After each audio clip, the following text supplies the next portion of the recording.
So I'll be going over how the scrapers work as well as how you can use them. Before I start, this is also just a demonstration of everything that's noted down in this README here.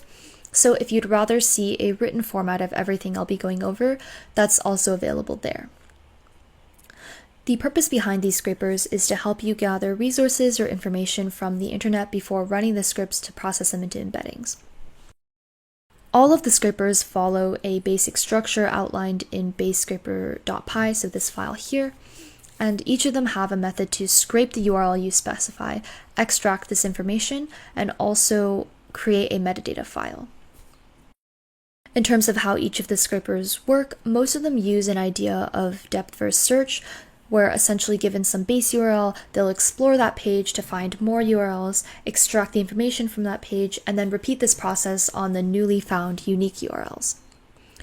Something important to note as well is that to prevent the scrapers from scraping the entirety of the internet, each URL that the scraper chooses to scrape is compared against some base URL. So to give an example, if we take a look at this Wikipedia page here, this is the URL in question, and we know that the scraper will actually only look at further URLs that share this exact same base. So for example, this URL to Research University is not going to be considered because it doesn't match that base URL.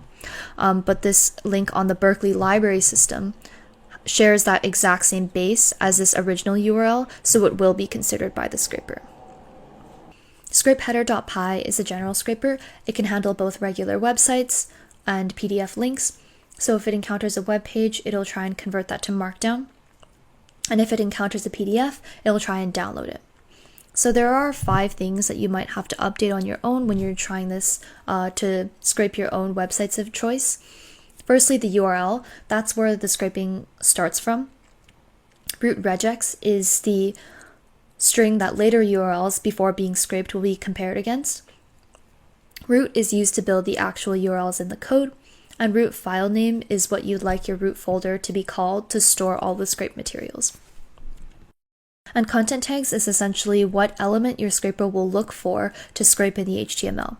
Right now it's the result of this match tags function, and that's just because we've left a bunch of examples here with website URLs mapped to their content tags, and you can try these out on your own if you want to kind of get an idea of what to look for.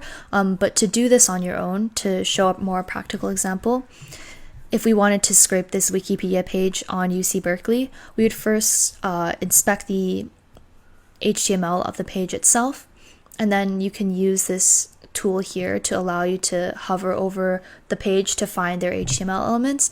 And in our case, if we wanted to scrape the entire website, we would go to this section here, and I can just click on it to find out that this is the particular element that stores everything that was in that highlighted zone.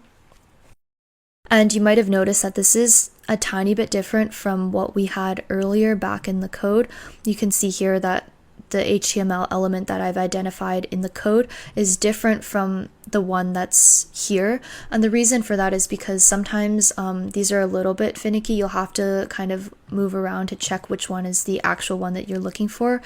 So even though we found this correct element here that has all of that highlighted zone, the one that might work for the scraper is going to be this one here. You can still see that it highlights the entire zone. It's just kind of nested inside that original HTML element we found. In terms of how you can run the scraper, you'll need to cd into the scraper master folder under the TAI repo. So once you get to scraper master, what you can do is you can run the script by doing Python 3 and then scrape header.py. And then this will download all of the Markdown and PDF related files into your directory, so under the scraper master directory.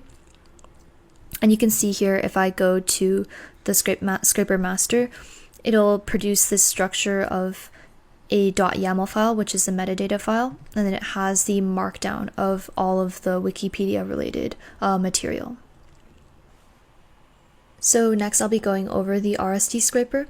This one works slightly differently from the general scraper in that it requires not only a website URL, but also the corresponding GitHub URL to that website. And here you'll notice 3 fields that you'll have to change when you run this on your own again.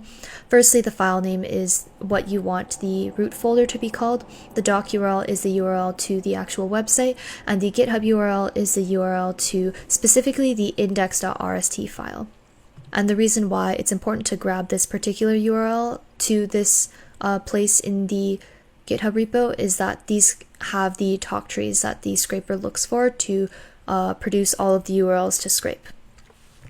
So once you've gotten to the correct link and you've changed all of your inputs correctly, you can then run, once again, Python 3 scrape rst.py. And then this will just run for a while because it's a larger sort of website, but as you can see here, it's being scraped into that root folder once again.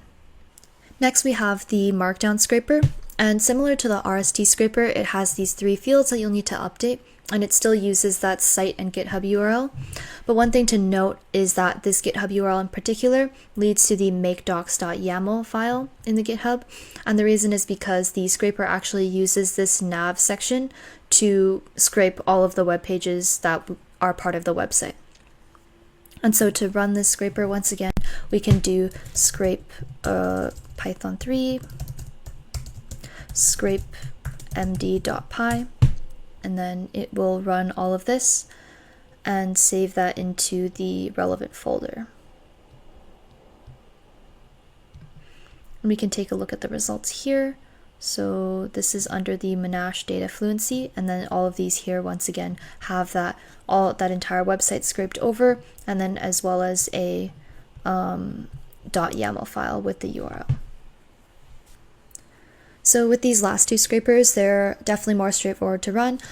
For the scrape pdf.py, it just requires that you change this link to the PDF, and then you can directly run Python 3 scrape pdf.py. And then similarly for the scrape vid, there's just that base path to update, as well as the playlist URL to a playlist of videos that you'll want to download. And similarly, running Python 3 scrapevid.py will get all of these videos downloaded into that base folder.